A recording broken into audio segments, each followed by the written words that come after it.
So आता फक्त चपात्या राहिल्या आणि कपडे एक राहिले, बाकी सगळं काम आवरलेलं आहे. आणि आज आहे श्री छत्रपती शिवाजी महाराज जयंती.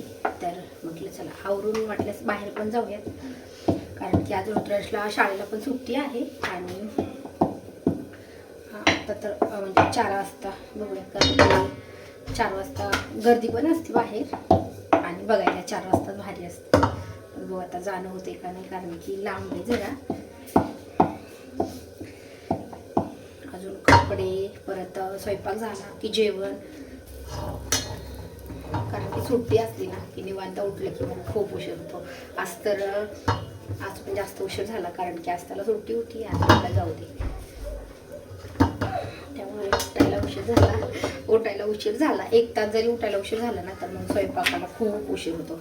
आणि जेवढं सकाळी उठेल ना तर मग तेवढा स्वयंपाक लवकर होतो. 6ला जर उठलं तर मग 10 वाजेपर्यंत सगळं आवडतं. नाही तर मग 7-8 वाजता उठलं की मग 12 नुसते स्वयंपाकात वाजतायत आणि मग तिथून पुढे कपडे, भांडे, म्हणजे दुपारच होती, 2च वाजतायत सगळं आवरायला. ही भाजी शिजत आली.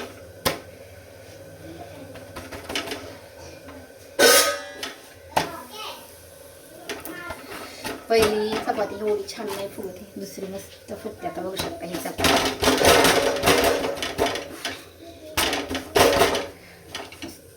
भाजली.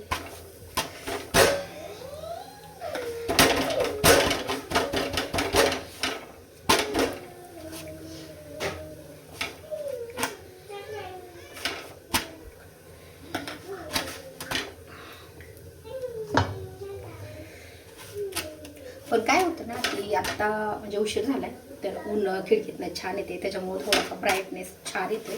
नाहीतर मग मस्त भाजली. हाताला चटका बसतोय. जेवढं लवकर स्वयंपाक बनवणं तेवढा खूप अंधार असतो आणि अजिबात ब्राईटनेस नाही दिसत आहे. आणि लाईट तर एकच बल्ब आहे, त्याच्यामुळे काही त्याचा काही जास्त उजेड नाही येते. आणि आत्ता खिडकीमधनं थोडीशी सनलाईट येते, त्याच्यामुळं मग आता थोडंसं क्लॅरिटी दिसते. मला घ्यायची एक मोठी लाईट, पण ती काही घेणं होईना. त्याच्यासाठी एवढ्या दिवस मध्ये गॅप झालता की घ्यायची म्हटलं आता डायरेक्ट मी ना नवीन लाईट घेतल्याच्या नंतरच व्हिडिओ शूट करणार होते, पण नाही झाली घेणं, कारण की जो मोठा स्टँड आहे तोच घेतलाय. पण अजून 1-2 कामं पेंडिंग होते, म्हटलं तेवढं झाल्यावर तरी घेता येईल. पण आता कधी घेणं होईल ते नाही सांगता येते, कारण की मोबाईल पण माझा आता खराब झालाय जरा, त्याचा डिस्प्ले हलतोय. ही चपाती बघा कशी फुगते मस्त. चपाती टाकली की हाय फ्लेमवर ठेवला की मग काय होतं, चपाती छान फुगती.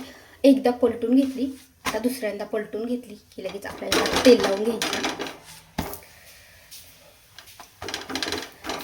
आणि तेल लावलं की जी अगोदरची चपाती झालेली आहे ना त्याच्यावर टाकायची. आता गॅस फ्लेम हाय फ्लेमवर ठेवलेला आहे. फक्त काय करायचं, प्रेस करून घ्यायची जरा, म्हणजे काय होतं सगळी चपाती आहे ना ती व्यवस्थित खरपूस सगळीकडनं भाजते.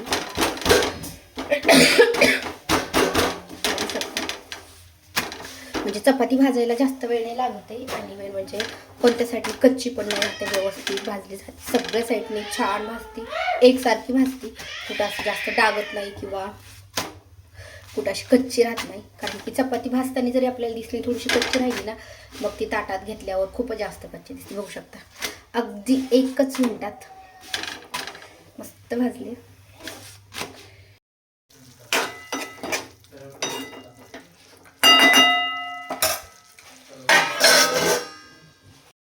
हो 2-3 चपात्या झाल्यात, तो भाजी पण आपली शिजली आहे. बघत आता मस्त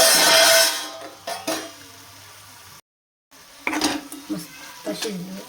आता फक्त त्याला थोडंसं झाकण घालून शिजवली मी. त्याला झाकण घालतं अगदी 1 ते 1.5 मिनिटं ह्याला असंच ठेवायचं आपल्याला कमी गॅसवरती, म्हणजे चटचटीत तेल पण छान सुटतं. आणि 1-1.5 मिनिटं झालं की गॅस बंद करायचा आहे. आणि राहिलेल्या चपात्या आहेत त्यात आपण लाटून घेऊया.